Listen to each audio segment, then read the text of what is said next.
अस्सलाम वालेकुम नाज़रीन, आप देख रहे हैं टैक्स और आप। हम अपने प्रोग्राम में बात करते रहे हैं टैक्स के कवानीन पे। हम बात करते रहे हैं कि टैक्स के कवानीन का इत्लाक़ कैसे होना चाहिए।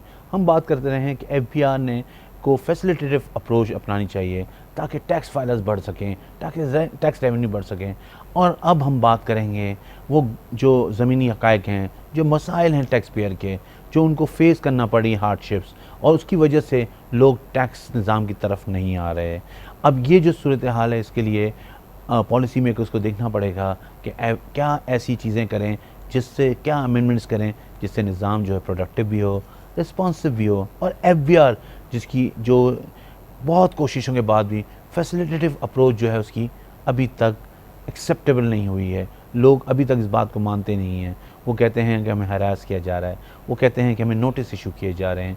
वो फैसिलिटेटिव अप्रोच जो एक सेटल टैक्स निज़ाम जो अगर हम देखते हैं तो वहाँ पे रेवेन्यू अथॉरिटी की होती है, लेकिन एट द सेम टाइम वो जब ऑडिट भी करते हैं, वो जब कोई इन्वेस्टिगेशन भी करते हैं, तो फिर वो उसको लास्ट तक लेके जाते हैं। तो ये है कि हम हर साल ऑडिट करते हैं लेकिन उसका रिज़ल्ट कोई नहीं है। हम हर साल मॉनिटरिंग करते हैं लेकिन उसके रिज़ल्ट कोई नहीं है।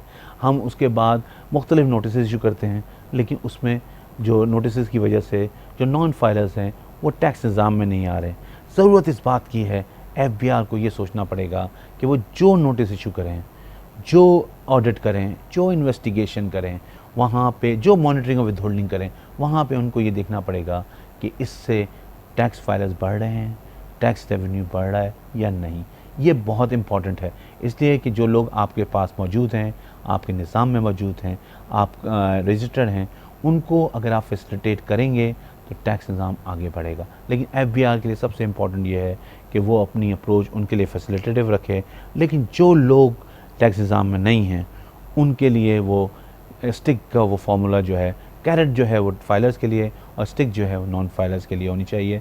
और इस पर बहुत सीरियसली इम्प्लीमेंट करना चाहिए। हुकूमत वक्त को भी देखना चाहिए, इसलिए कि देखें हम 70 साल गुजर चुके हैं, हम इसी मसाइल में घिरे हुए हैं कि ऑडिट होना चाहिए, 3 साल बाद होनी चाहिए, मॉनिटरिंग होनी चाहिए नहीं होनी चाहिए, मॉनिटरिंग सिस्टम बेस्ड होनी चाहिए, रिफंड सिस्टम से मिलना चाहिए। ये ऐसी चीज़ें हैं जो सेटल हो जानी चाहिए। और इसी वजह से लोग निज़ाम को डिसीव करते हैं, लोग निज़ाम का फ़ायदा उठाते हैं और इस वजह से निज़ाम स्ट्रगल करता रहता है।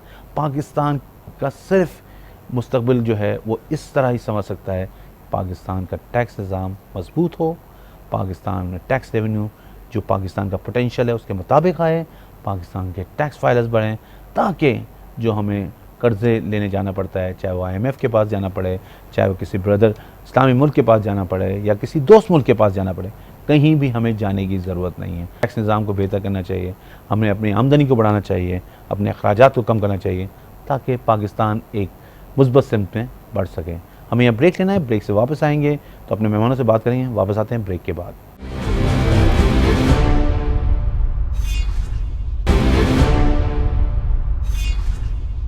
ब्रेक पे जाने से पहले हम बात कर रहे थे कि टैक्स निज़ाम के में जो तब्दीली चाहिए, कानून में जो तब्दीली चाहिए और एफबीआर को जो फैसिलिटेटिव मोड में आना चाहिए, वो कितना ज़रूरी है टैक्स फाइलर्स बढ़ाने के लिए, टैक्स रेवेन्यू बढ़ाने के लिए, और पॉलिसी में कंसिस्टेंसी जो है वो कितनी इंपॉर्टेंट है, वो भी हमने बात की। अब हमारे साथ मौजूद हैं इस वक्त रेहान जाफरी साहब, जो कि president Karachi tax bar association है, उनसे बात करते हैं। अस्सलाम वालेकुम रेहान साहब।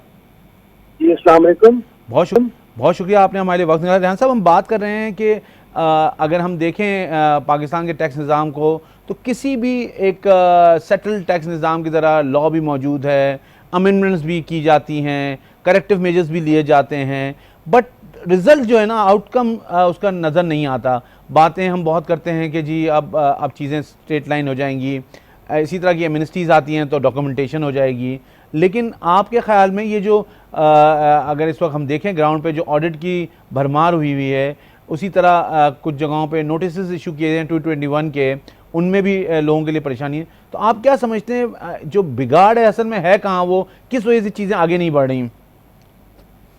देखिए अनवर साहब, सबसे पहली बात तो ये है कि हमें पहले तो ये तय करना पड़ेगा कि हमें जो है वो टैक्स पेयर को फैसिलिटेट करना है या नहीं करना है, पहली ठीक। बात तो ये है। ठीक। एक देखिए, हमारे पास दो कैटेगरीज अब फॉल करती हैं और एफबीआर ने बहुत अच्छे से इस पे काम शुरू किया हुआ है। एक है नॉन फाइलर और एक है फाइलर। सही है। अच्छा, नॉन फाइलर का जहाँ तक ताल्लुक है तो मैं समझता हूँ जो एक्सचेकर में जो टैक्स आता है हमारे पास जमा होता है वो सारा का सारा ऑटोमेटिक कलेक्शन के थ्रू आता है विद होल्डिंग के तहत। सही है। अब बात रह गई कि जो टैक्स मशीनरी है आपकी जो कराची से लेके पेशावर तक माशाल्लाह मौजूद है, अब इसका क्या काम रह गया? इसका काम ये रह गया कि जो यानी कि ऑडिट अपनी जगह पर है, 125 है, यानी रीओपनिंग ऑफ असेसमेंट अपनी जगह पर है, प्लस ये कि जो और यानी जो मेजर्स होते हैं टैक्स रेवेन्यू जनरेट करने के वो अपनी जगह पर है। लेकिन देखिए, tax audit is not a source of tax revenue generation. Basically tax audit objective ये थे शुरू में जब ये ऑडिट आया था कि आपने कहा था कि जी जो भी टैक्स फाइलर होगा वो अपनी जब रिटर्न फाइल करेगा, सेल्फ असेसमेंट होगा, तो उसका टैक्स ऑडिट किया जाएगा। अच्छा रियाज साहब, लेकिन ये बात एज ए कंसल्टेंट आप समझते हैं, एसोसिएशन समझती है, लेकिन मेरे ख्याल में एफबीआर इसको बाय आउट नहीं कर पा रहा है ये, जबकि उनकी इंटरनेशनल ट्रेनिंग भी होती हैं, वो इंटरेक्शंस भी होते हैं, एक्सचेंज ऑफ डेलीगेशंस भी होते हैं, पर फिर भी अभी तक ये बाय आउट नहीं कर पा रहे कि जो टैक्स ऑडिट है वो रेवेन्यू जनरेशन का मेजर्स नहीं है। लेकिन इसलिए नहीं कर पा रहे, मैं आपको बताऊं। देखिए, आप पास जब एक बकेट है, उस बकेट को आपको फुल करना है, ठीक है, पानी से भरना है या एक्स्ट्रा में पैसा जमा करवाना है, आपको ये टारगेट दे दिया जाता है कि जनाब ये 5 लीटर पानी है, 5 लीटर पूरा करना है अपने साल में, ठीक है ना।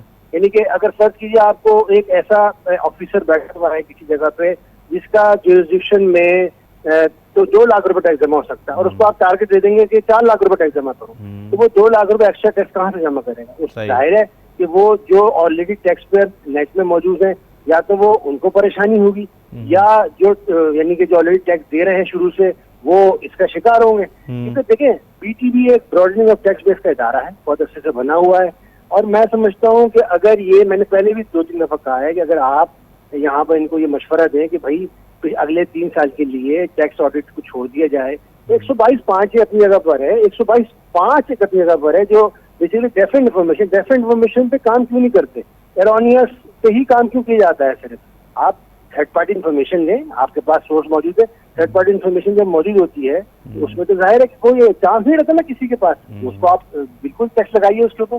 लेकिन तो आप ये कह रहे हैं कि ऑडिट को for the time being shelf कर दिया जाए और 122(5) है जहाँ पे कोई एरोनियसनेस है, prejudicial to the interest of revenue है, उसको इन्वोक किया जाए, या फिर कहीं डेफिनेट इन्फॉर्मेशन आ रही है जो कि टैक्स ऑडिट में टैक्स पेयर के रिकॉर्ड से मैच नहीं कर रही, जब वहाँ पे उसको इनिशिएट किया जाए।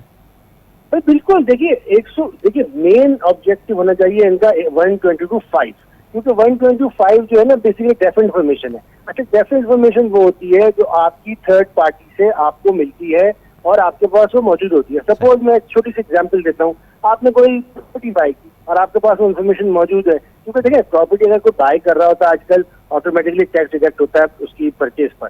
तो मैं ये कह रहा हूँ कि वो आपके पास जब इन्फॉर्मेशन मौजूद है कि एक टैक्स चालान मौजूद है, उसकी बेसिस पर भी आपने बहुत सारे नोटिस दिए हैं और उसकी बेसिस पर इन्होंने बहुत सारे जो है यानी प्रॉपर्टीज की बेसिस पर फाइलर्स को नोटिस देकर कहा कि भाई आप बताइए हमें कि आपके पास ये प्रॉपर्टी मौजूद है या नहीं है। अगर किसी के पास वो प्रॉपर्टी डिक्लेयर्ड है, वेल एंड गुड, अगर डिक्लेयर्ड नहीं है तो आप टैक्स कर दें, सिंपल सी बात है ना, मतलब इसमें कोई मैथमेटिक्स नहीं है। नहीं तो मैं ये कह रहा हूँ कि इन लोगों को ये चाहिए कि ये अगले 3-5 साल नहीं करता चले, मैं बात अगले 3 साल की मैं बात करता हूँ, just to relieve the normal tax payers who are contributing regularly into tax checkers since last so many years.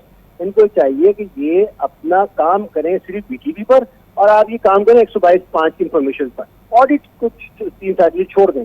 हाँ, अगर ये समझते हैं कि इनके पास ऑडिट से रिलेटेड कोई ऐसी इंफॉर्मेशन मौजूद है कि ये थर्ड पार्टी में जा सकती है, तो आप उनको थर्ड पार्टी में, ठीक है, मतलब आपकी बात यह है कि आप काम जरूर करें, लेकिन आप काम उस लाइन पे करें जहां से कोई प्रोडक्टिव रिजल्ट भी नजर आए, डॉक्यूमेंटेशन भी हो, टैक्स रेवेन्यू का जो मतलब टारगेट है वो भी अचीव हो। लेकिन ऑडिट से एक तो फर्टाइल एक्सरसाइज है, वो मेरे ख्याल में उसमें कोई ऐसी मेजर सिग्निफिकेंट वैल्यू ऐड नहीं हो रही, कुछ नहीं होता ना ऑडिट। अच्छा, हम अब जहां साहब आप ये बताएं, आप इतने सालों से टैक्स प्रैक्टिस, आप बार के साथ भी मुंसलिक हैं, ये जो हमारे टैक्स फाइलर्स हैं ये क्यों नहीं बढ़ पा रहे?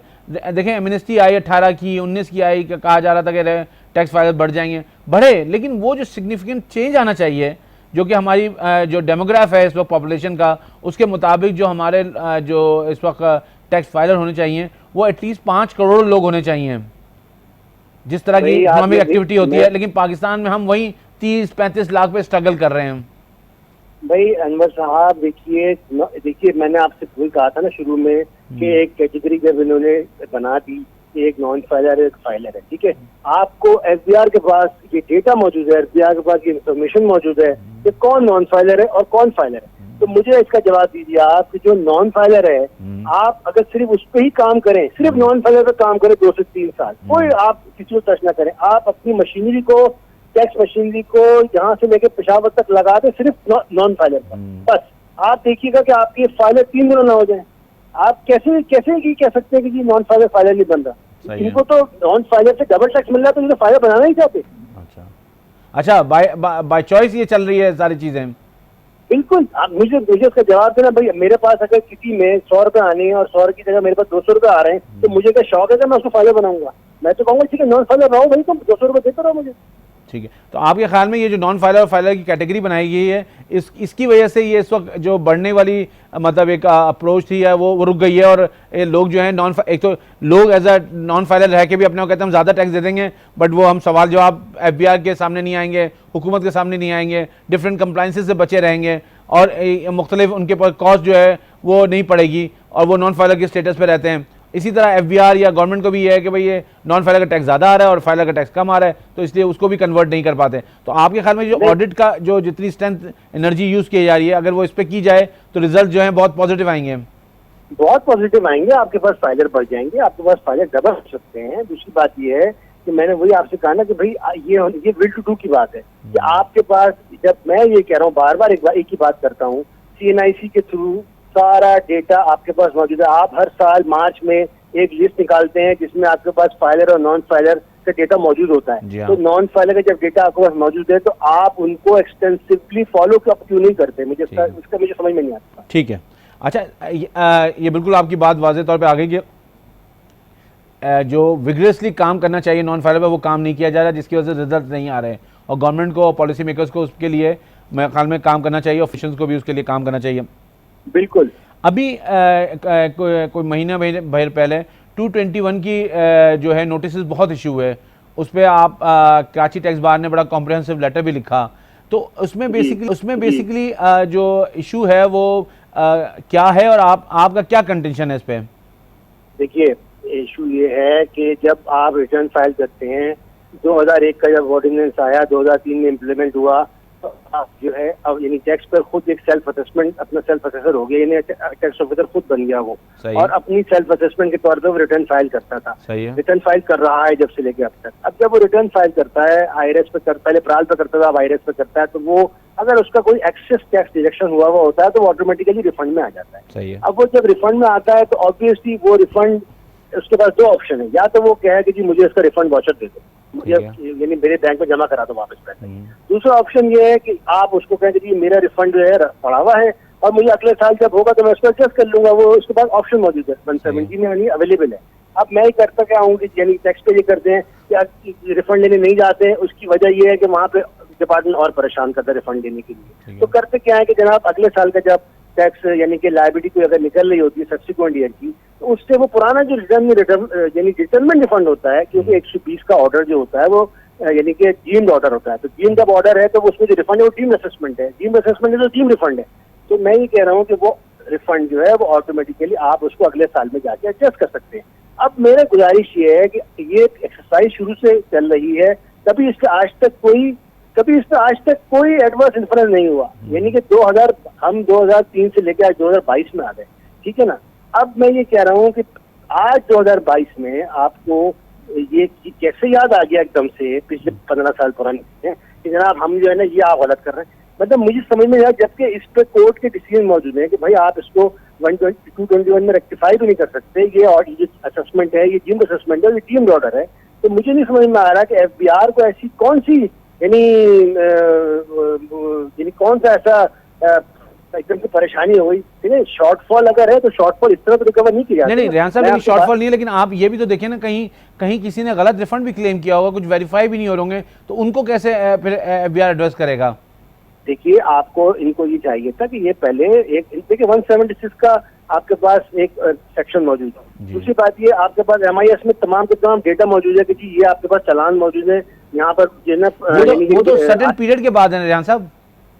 नहीं तो आप उनसे आप मांगिए ना, आप उनसे पहले नोटिस देखिए, टेक्स्ट पे से क्या है कि भाई आपने ये टोटल जो है रिफंड क्लेम किया, आप इसका हमें चालान दे दीजिए। अच्छा, आप ये कह रहे हैं इंस्टेड ऑफ 221 इशू करने के लिए आप एक सिंपल लेटर लिख लेंगे जी आपने क्लेम किया है, इसके चालान हमें दे दें और वेरीफाई करा लें। हाँ वेरीफाई पहले करा लें और इनको थोड़ा टाइम दें। अगर आप पिछले 5 साल के 8 साल की चीजें मांग रहे हैं तो ये तो नहीं है कि 1 हफ्ते का टाइम देगा आप कह रहे मैं तो उसको रेक्टिफाई कर दूंगा और डिमांड खड़ी कर दूंगा। This is not fair at all. मतलब मेरा ख्याल ये सही नहीं है। ठीक है, तो आपके ख्याल में ये करना चाहिए, एक्सरसाइज होनी चाहिए, लेकिन उसको तरीक़ेकार ज़रा डिफरेंट होना चाहिए। पहले उनको चालान मांगने चाहिए वेरीफाई करने के लिए, और उसके बाद अगर जो है वेरीफाई वो हो जाता है, जितना वेरीफाई होता है उतना दे दें, बाकी डिमांड कलेक्ट कर लें। बिल्कुल, और उसको इस एक्सरसाइज को जो 5 साल पुराना रिफंड है, पुराने रिफंड है, इस एक्सरसाइज को आहिस्ता आहिस्ता करें। ये थोड़ी कि जून से पहले साल डिमांड खड़ी कर नहीं सकती। सही है।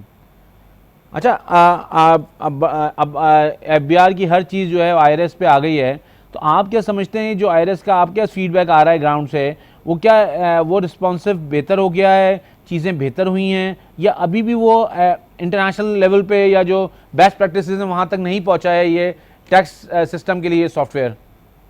देखिए सॉफ्टवेयर जो है उसमें यानी पिछले जो 5 साल की मैं बात करता हूँ उसमें बेहतरी तो यकीनन आई है, इसमें ऐसी बात नहीं है कि बेहतरी नहीं आई है, लेकिन अभी भी यानी रिटर्न्स बहुत मौजूद हैं। FBR की जो टैक्स रिटर्न है या FBR का जो पोर्टल है, इन IRS पोर्टल जो है उस पर इनकम टैक्स रिलेटेड से बहुत सारी चीज़ें ऐसी हैं तो जो यानी अभी तक क्लैरिटी में नहीं है। जैसे बहुत सारी रिटर्न जब रिटर्न आती है तो वो जो SRO आता है उससे कंपैटिबल नहीं होती है। हमने इनको बार के लेवल पे बहुत दफ़ा ये सजेशन दिया IRS पे, जनाब रिटर्न में बहुत सारे ऑप्शन यानी फार्मूला कोटेड रिटर्न होती है, यानी जो रिटर्न कह रही है हमें वही करना होता है, जबकि हमारे पास इनकम टैक्स ऑर्डिनेंस में ये इख्तियार है कि मैं अपना सेल्फ असेसमेंट खुद करूंगा। अगर मैं गलत करता हूँ तो आप मुझे नोटिस दे सकते हैं ना कि जी मैं आपने गलत किया है, लेकिन ये कि मुझे बाउंड किया जाए कि नहीं यही फार्मूला है, यही रेट है, इसी तरह करना और कुछ नहीं करना है, ठीक है ना। ये चीज मेरा ख्याल गलत है। हमने इनको कहा था पहले कि आप इसमें कोई हर कॉलम में एक कॉलम या एक लाइन जो है इसको ओपन कर दें, जो एडजस्टमेंट टैक्स में करनी है वो खुद कर ले।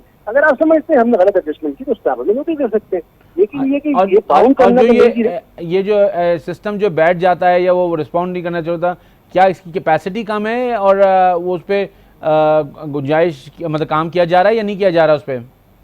देखिए उस पर ये भी बहुत बड़ा मसला रहा है। देखिए पिछले 2 साल से मेरे सिस्टम थोड़ा सा बेहतर हुआ है अभी भी, लेकिन ये है कि जब एक्सट्रीमली जब प्रेशर होता है सिस्टम के ऊपर, फाइलिंग लास्ट डेट्स होती हैं, तो इसकी बैंडविड्थ की वजह से जो है ना ये इसका सिस्टम काम नहीं कर पाता और ये स्टक हो जाता है। और ये बिल्कुल लोग फिर परेशान होते हैं लास्ट डेट्स में, और फिर जाके जनाब वो हम बार को ये परेशानी होती है कि बार फिर उसको एक्सटेंशन के लिए अप्लाई करती है कि जनाब रिटर्न फाइल नहीं हो रहा है या विथहोल्डिंग स्टेटमेंट फाइल नहीं हो रहा है। आपके ख्याल में FBR को चाहिए कि इसको पूरा अपग्रेड करें और बेस्ट प्रैक्टिस के मुताबिक लेके आए? हाँ मेरा ख्याल है कि ये थोड़ा सा काम करना पड़ेगा FBR को। FBR ने काफी काम किए भी हैं, मगर ये काम भी इनको करना पड़ेगा ताकि लोगों को परेशानी ना हो। ठीक है, बहुत शुक्रिया रेहान साहब। आप हमारे साथ मौजूद है रेहान जाफरी साहब, प्रेसिडेंट एसोसिएशन।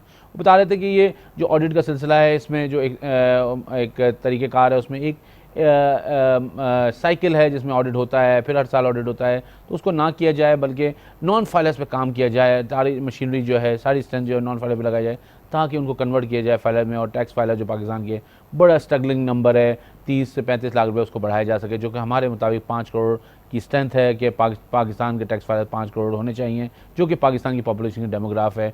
और हम उम्मीद करते हैं जो चीज़ें हाईलाइट हुई हैं वो FBR भी देखेगा, पॉलिसी मेकर्स भी देखेंगे और हुकूमत वक्त भी देखेगी। हमें यह ब्रेक लेना है, ब्रेक से वापस आते हैं, अपने दूसरे मेहमान से बात करते हैं, वापस आते हैं ब्रेक के बाद।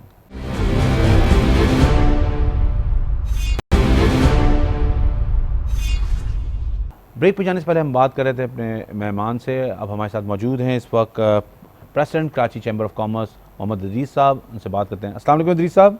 जी वालेकुम सलाम। बहुत शुक्रिया सर, आपने हमारे लिए वक्त निकाला।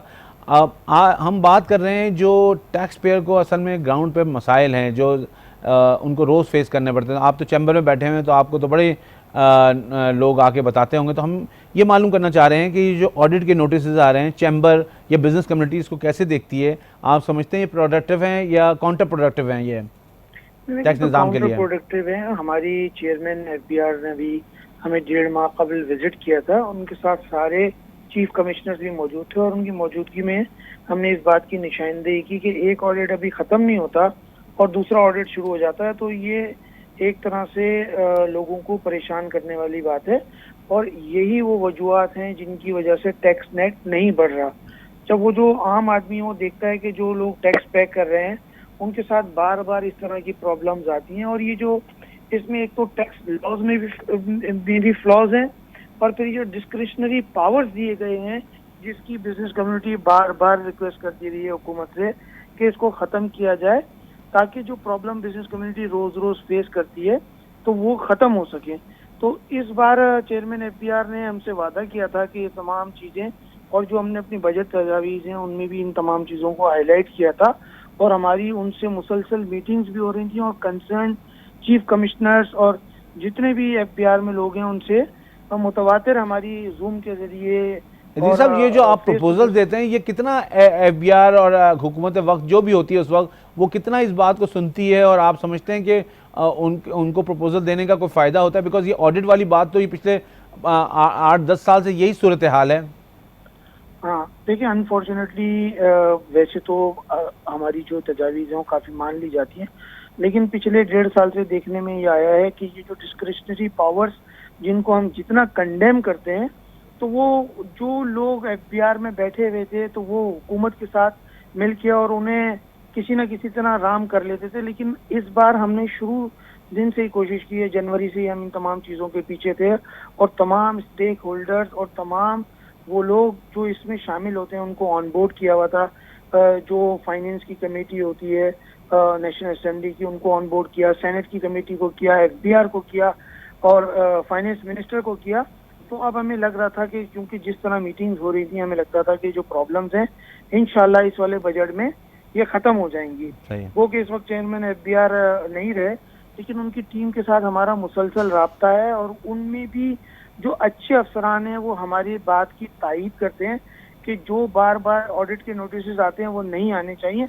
अच्छा, आप क्या समझते हैं ये जो डिस्क्रिशनरी पावर है और हर बार बार ऑडिट है, ये फील्ड फॉर्मेशन का इशू है या पॉलिसी मेकर्स जो हैं वो इस बात को समझ नहीं पा रहे कि वो लॉ में अमेंडमेंट कर दें और वो 3 साल या 5 साल की जो पहले कंडीशन थी उसको वापस ले आएं? लेकिन जो पॉलिसी मेकर हैं उनका तो माइंडसेट हमारी तरफ सेट हो गया है कि आया ये बिल्कुल नहीं होना चाहिए और ये डिस्क्रिशनरी पावर को ख़त्म करना चाहिए। और जो बार बार ऑडिट के नोटिस आ रहे हैं, यानी एक अभी ख़त्म नहीं हुआ और दूसरा हो जाता है, तो इसका मतलब ये सिर्फ ब्लैकमेलिंग करने के लिए और इसका रिजल्ट कुछ नहीं आ रहा है। हमने बताया इनको कि आप देखें आज तक रिजल्ट कोई नहीं आया, सिर्फ परेशान करने की बात है, अंडर टेबल कोई मामलात करने की बात होती है, अदरवाइज हुकूमत को कोई फ़ायदा नहीं है। तो ये बातें जो पॉलिसी मेकर्स हैं उनकी समझ में आ गई हैं और हम उम्मीद करते हैं कि इस बजट में इंशाल्लाह ताला ये तमाम चीज़ें जो है वो सही कर ली जाएंगी। ठीक है, तो आप ये समझते हैं उनकी समझ में आ गई है और इस दफ़ा जो है वो सूरत हाल ठीक हो जाएगी।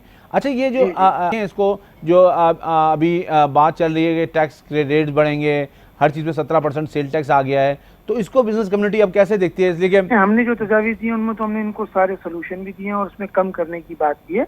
तो मुझे पूरी उम्मीद है जिस तरह हमारी मीटिंग्स कंटिन्यू चल रही हैं तो आने वाले दिनों में, चूँकि उनका रेवेन्यू हर्ट नहीं हो रहा है, हमने जो भी तजावीज़ दी हैं उसमें उनका रेवेन्यू लॉस नहीं हो रहा है, तो ये बात इसलिए उनकी समझ में आ रही है कि अगर रेवेन्यू लॉस नहीं हो रहा है और हमारी तजावीज़ मान ली जाए तो उसमें कोई हर्ज नहीं है। तो हम उम्मीद करते हैं कि इंशाल्लाह ताला इस बजट में वो तमाम मामला सही हो जाएंगे। ठीक है। अच्छा, ये जो आपके मेंबरान हैं, ये जो आईआरएस सिस्टम है इसके जो रिस्पॉन्सिव मतलब रिस्पॉन्स है इससे वो मुतमईन है, वो समझते हैं क्या पोर्टल के ज़रिए रिटर्न फाइल की जा सकती है, उनको कोई तकलीफ नहीं आ रही इसमें?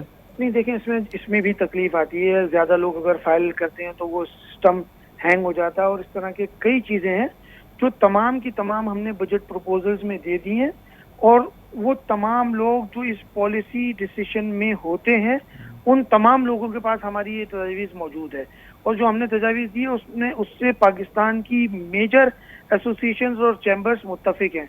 इसीलिए मैं ये कॉन्फिडेंट हूँ कि इस साल इंशाल्लाह ताला आने वाले बजट में उन तमाम बातों को मान लिया जाएगा जो बिजनेस कम्युनिटी को तकलीफ पहुंचा रही है। अच्छा, आप पल्स पे बैठे हैं पाकिस्तान की, इस वक्त कराची चैम्बर जो है वो पाकिस्तान का इस वक्त जितना कमर्शियल हब है वो एक्टिविटी यहाँ होती है, तो आप क्या समझते हैं हुकूमत को क्या ऐसे इक़दाम करने चाहिए जिससे ये जो फाइलर्स का हमारा इशू है, जो हम 30-35 लाख लोगों पे स्ट्रगल कर रहे हैं, 22 करोड़ की आवाम है, हम समझते हैं 4-5 करोड़ लोग होने चाहिए फाइलर, तो उसको क्या इकदाम ऐसे करने चाहिए जिससे बिजनेस कम्युनिटी जो है वो नॉन फाइलर जो है काम करिए फाइलर हो जाए? हुकूमती लोग और जो फाइनेंस मिनिस्टर है वो ये कहते रहे कि हमारे पास डाटा मौजूद है और हम ये कर रहे हैं, हम वो कर रहे हैं, तो हर चीज मौजूद है। देखिए 50 लाख से ज्यादा इंडस्ट्रियां चल रही हैं पूरे पाकिस्तान में, और आप कराची में भी देखें तो लोगों केई का बिल ले लें या किसी भी यूटिलिटी का बिल ले लें और फिर उनसे निकालेंगे कौन वो लोग हैं जो टैक्स चोरी कर रहे हैं और टैक्स नहीं दे रहे। तो ये चीजें आसान है,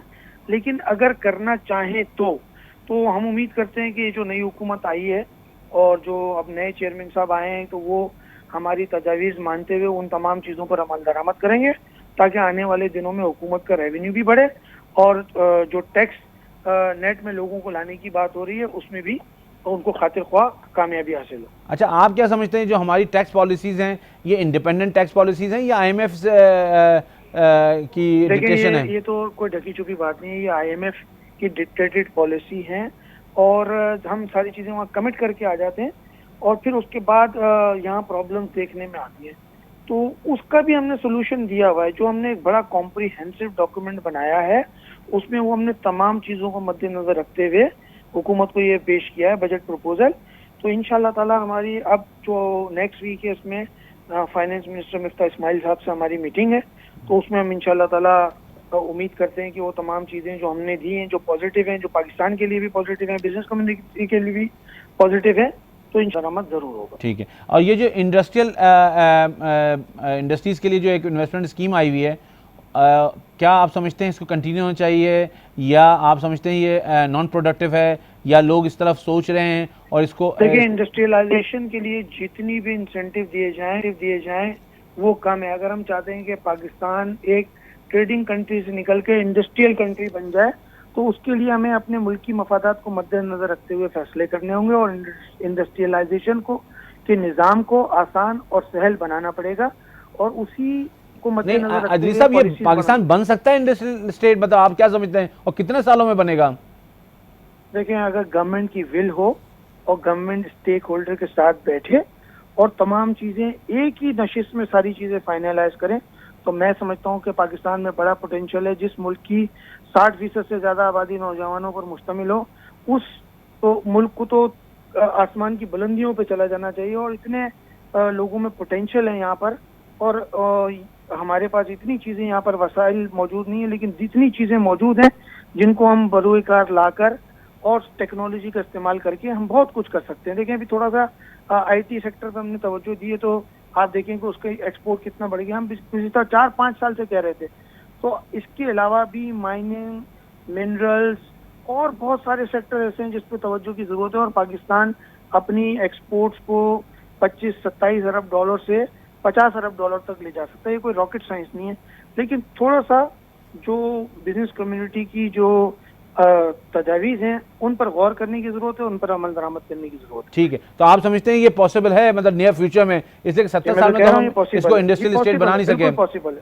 अच्छा, हम एग्रो बेस्ड कंट्री भी मतलब प्रैक्टिकली तो पाकिस्तान एग्रो बेस्ड कंट्री है तो उसको भी अब इंडस्ट्रियलाइजेशन के जरिए हम कन्वर्ट कर सकते हैं एग्रो बेस्ड कंट्री है, लेकिन हम टेक्नोलॉजी का इस्तेमाल नहीं करते हैं। हमारे पड़ोसी मुल्क में आप देखें 1 एकड़ पे गंदम की कितनी यील्ड है, आप देखेंगे गन्ने की कितनी यील्ड है और हमारी हम बराबर में ये कितनी है। तो हम टेक्नोलॉजी का इस्तेमाल नहीं कर रहे हैं, हम एजुकेट नहीं कर रहे लोगों को, वरना हमारी ज़मीन तो ज़्यादा जरखेज़ है, हमारे लोग ज़्यादा मेहनती हैं। तो तमाम चीज़ों को मद्देनज़र रख कर फैसले करने होंगे। प्लानिंग कमीशन को सामने आना होगा, एग्रीकल्चर जो मिनिस्ट्री है उसको सामने आना होगा और बैठ के लॉन्ग टर्म फैसले करने होंगे।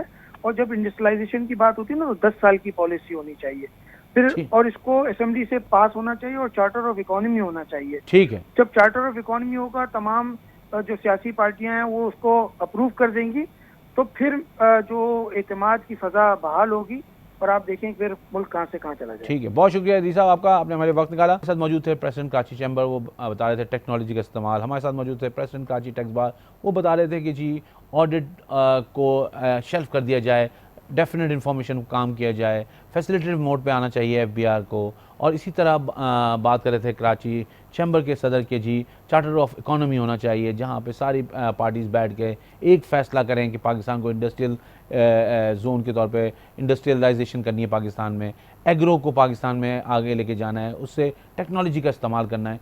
ये सब वो चीज़ें हैं जो कि हम बात सुनते हैं, हर हुकूमत आती है वो बात करती है और इसी तरह बात आगे बढ़ती है, लेकिन बात फिर वहीं रुक जाती है। लेकिन टैक्स पाकिस्तान का सही तौर पे प्रोडक्ट नहीं हो सका तो पाकिस्तान की जो स्ट्रगलिंग जो पाकिस्तान की तकलीफ़ें हैं वो कम नहीं हो सकेंगी। ये बात आज हमें समझ जानी चाहिए, बिजनेसमैन को भी समझ जानी चाहिए, टैक्स फाइलर को भी समझ जानी चाहिए, सैलरीड इंडिविजुअल को भी समझ जानी चाहिए और हुकूमत वक्त को भी समझ जानी चाहिए और आम पाकिस्तानी को भी समझ जानी चाहिए। इसलिए कि उसको ये पता होना चाहिए कि पाकिस्तान का टैक्स निज़ाम बेहतर होगा तो उसको वो समरात भी उसके मिलेंगे, उसको वो मराद भी मिलेंगी जो कि तालीम की सूरत में, सेहत की सूरत में और ट्रांसपोर्टेशन की सूरत में। हम हमेशा बात करते रहें कि टैक्स निज़ाम की साइकिल कभी भी कंप्लीट नहीं होगी। जब टैक्स लिया जाएगा तो टैक्स आपको वापस करना है, वो वापस जो है वो समरात की सूरत में होगा तो भी टैक्स की साइकिल आगे बढ़ेगी। लेकिन ये बहुत एक डेलिकेट मसला है और हुकूमत को इसको जो है देखना होगा और जो एफबीआर है उसको भी अपने आप को फैसिलिटेटिव मोड में रखना पड़ेगा ताकि लोग जो हैं फाइलर बने और टैक्स निज़ाम की तरफ आएँ। हमें अपने प्रोग्राम को क्लोज़ करना है इस बात के साथ, मजबूत टैक्स निज़ाम, मजबूत पाकिस्तान।